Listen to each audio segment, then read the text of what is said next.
filmmaker, innovator, director, storyteller.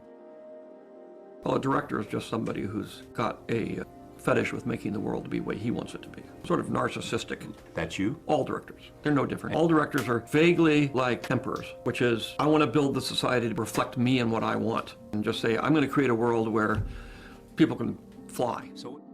So the reason I wanted to show this clip is because it's kind of the foundation of George Lucas and the way that he constructs his story. But also, on top of that, I wanted to mention that it's this premise that I'm under the impression that so long as you establish these rules for your universe, it's okay to consider it realistic.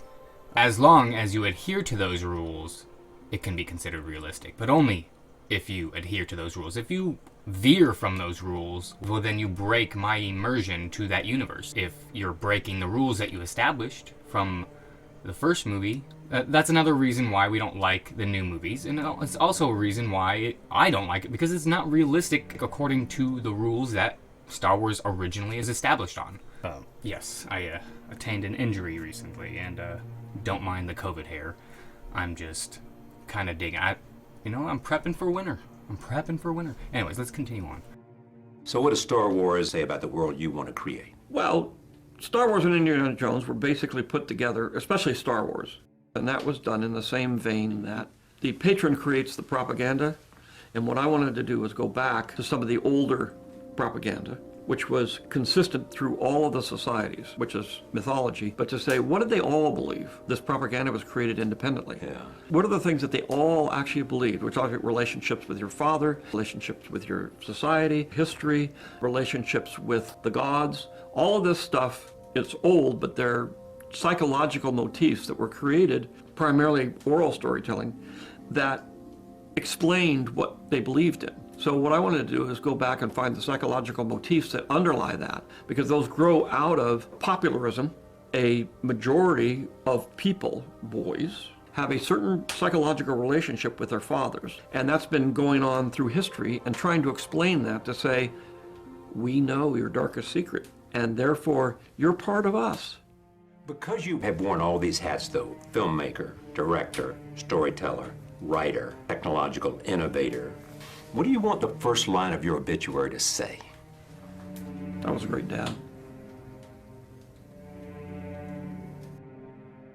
So yeah, he's talking about psychological relationships with society, with your father, all these things, and that is nothing but realistic as far as I'm concerned. I know that some of it is based off of mythology, and a lot of that is not realistic, but also a lot of that is based off of truths within mythology as well. So I'm talking about the fantasy mixing with the science.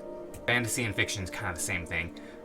Not really I'm sure there's a difference. I haven't really looked into it. I'm kind of curious myself. But anyways, I don't know the difference between fantasy and fiction, but I know they basically are the same thing. Science fiction. The fantasy element of Star Wars, the fiction part, and the science is the logical aspect, the realistic. And you combine the two, makes it feel quite a bit more realistic than just not acknowledging that side of it. Just fantasy is a little bit more far-fetched in my opinion.